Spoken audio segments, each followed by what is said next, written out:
we could have another possible hurricane heading into Florida that in the next couple of days. Here's the satellite of the storm currently. It's very kind of scattered apart right now. It's very kind of broken up, and it's trying to organize into something here. However, it is very kind of broken up and combobulated and kind of just all over the place. It's not very organized. So the threat of this becoming an actual hurricane seems pretty low.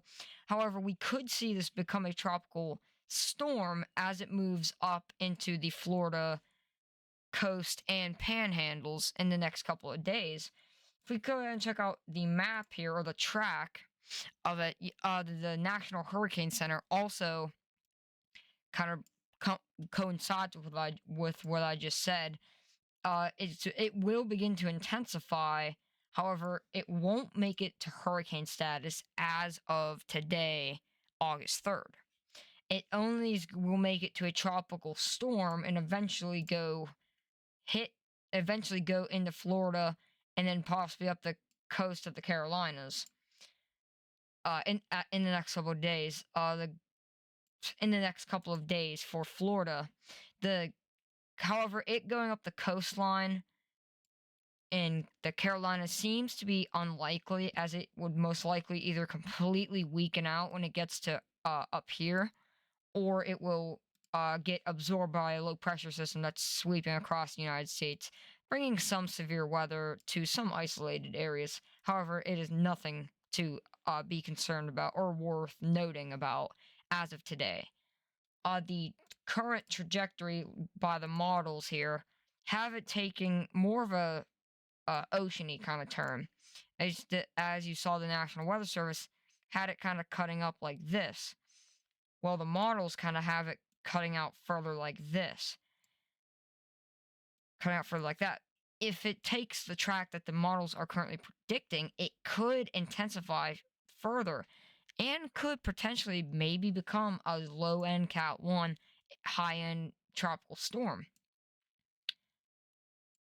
Oh, however, you can see the difference in tracks.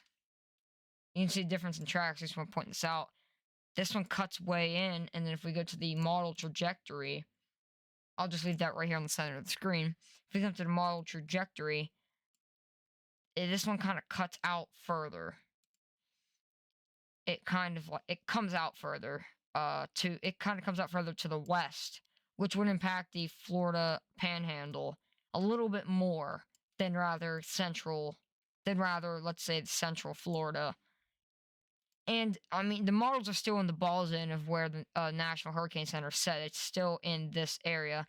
It's taking what looks to be a little bit of a more oceany turn, which could intensify it more. So there is still a chance of it becoming like maybe a low end Cat 1, but I think in National Hurricane things, it will stay just a tropical storm for the time being.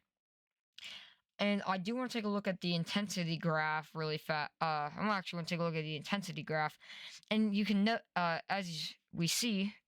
we can see it takes a general uphill.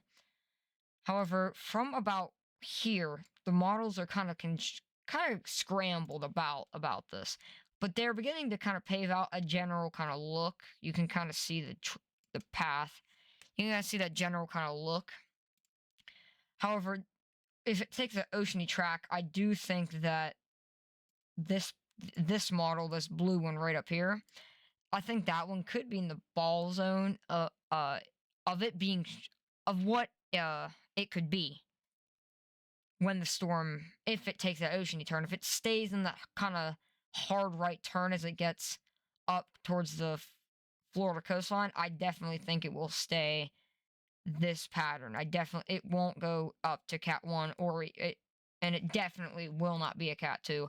However, there's probably like a 25% chance it goes to Cat 1. You see there's a couple models there's actually two models, the green one and then the blue one. They're both kind of saying that if it stays in that oceany kind of turnout, it could become maybe a Cat 1 low, but I think it'll stay right in the tropical storm zone, and it won't become anything too significant for the time being. For the time being, as of right now. Um, I do want to note something though. I forgot to mention if it takes kind of this further kind of track out, sort of like this. Not obviously, this isn't the exact track. If it takes kind of this kind of harder turn, it could intensify to maybe something little bit stronger. I haven't taken a look at the uh, ocean temperatures, but if it kind of cuts out a little bit, kind of like this, maybe when it takes this turn right there. Let me circle that in blue. If it takes that turn right there, that's where we could see it. It could rapidly intensify, which is where that threat for maybe an upgrade to a Cat 1 may become possible when it takes this kind of turn. However, I do not think, in the National Hurricane Center does not think that this will happen.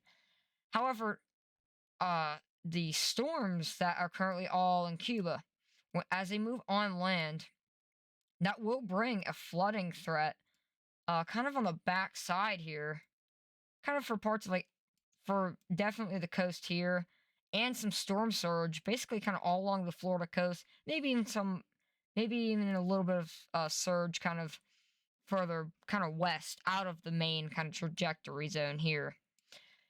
And there could be a small kind of severe weather kind of threat with this. Hurricane Beryl kind of did the same thing. However, Hurricane Beryl was much stronger than what this will turn out to be.